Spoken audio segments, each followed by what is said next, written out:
there's a revelation of God's character. Yeah? There's an experience of God. Then he put an altar and called the name of it Jehovah Nissi. God is our banner. When we bring the name of the Lord up, we will win. If we don't, bring the name of the Lord down and up, we will lose. It is our banner. Amen? That's why if you want to win, if you want to have victory in life, bring the name of the Lord. Get the Lord banner. The Lord, I am yours. I will praise you, Lord. Then you will win. You will have a victory as well. You don't lift up his name. If you don't acknowledge him that he is God, then you will not win in your war. Amen? That's why it's character of God that Moses learned. Then he put an altar. Amen? So on and so on and so on. There's more that you can read. So, when we build an altar, we want a God thing to be remembered. Okay. Something that's really to do with Abraham. He liked to build an altar.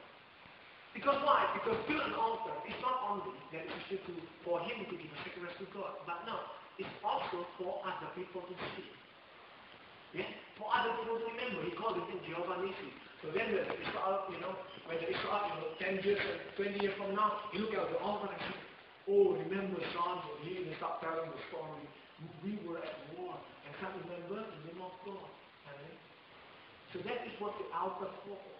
It's to then the God wants to be remembered. For on and on. So first, why is he want to build altar? It's basically say, we win the war. God to this, now build an altar. I'm acknowledging God. I'm acknowledging God in the place where I'm his servant. And this is actually alongside with what God has been saying. The word of this is my Catholic verse. Trust in the Lord with all your heart. And lean not your own understanding. In all your ways, acknowledge him. It's very important. In all your ways. In anything that you do. In any plan, acknowledge him. In all your achievement, acknowledge him. And what? And he shall direct your path. Do not be wise in your own eyes. Fear the Lord and depart from evil. It will be health to your flesh and strength to your bones. You need to acknowledge God. Amen? You need to acknowledge God. Okay. Altar is a place where we put our sacrifice. That's right? Altar is a place where we put sacrifice. So, the altar is built when we have an experience of God. When we receive what God experience. Right? Then we build an altar, then we can put our sacrifice in front of the altar. We put a sacrifice. What is actually the new? There's the New Testament sacrifice. The old sacrifice is what? They give you a turtle, dog, ram, goat. What is the new? The new sacrifice. The new sacrifice, New Testament sacrifices. And so, this is what written in Romans chapter 12, 1 to 2. And so, dear brother and sister, I plead with you to give your bodies to God because of all he has done for you. Let them be a living and holy sacrifice, the kind you will find acceptable. This is truly the way to worship him.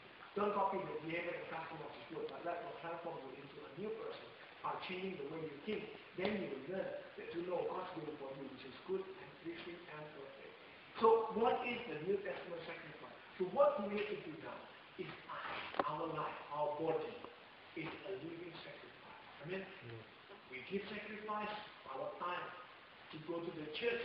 We give sacrifice to go to the prayer meeting. We give sacrifice to go to what? To go to cell group. Reach out and marry sacrifice. Sacrifice going from Sydney to Wollongong. You sacrifice your sleeping time. You sacrifice. Because of people will sacrifice. There's an altar, there's a sacrifice. An altar is there because experience of God. You know what I mean?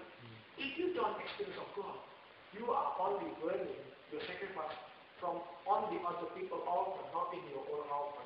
Because you never experience God. You know what I mean? You don't have your own altar. basically this is, someone share, Wilson share, because the expense got a good one, and you bring your sacrifice on his altar. You never put your own altar. We have a personal experience with God. And sometimes we hard for us to go to self-group, we hard for us to sacrifice. Why? Because we don't have an altar. We don't have personal experience of God. We don't have a revelation of God in our life. We just learn from other people. So I want to encourage you this morning. I want to encourage you. There's the point that you need to take from here, other than the Bible study that we learn here. I want you to experience God. Amen? I want you to experience God. Whatever the problem that we have now, experience God. Experience God. Experience God.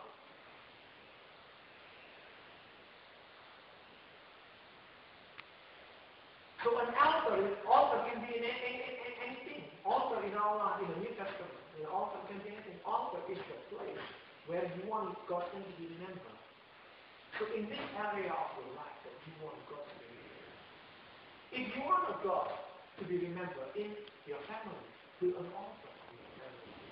If you want God to be remembered in your ministry, build an altar. And also build an altar at your workplace. Not in every single place that you can build an altar, right? You don't build an altar in the disco,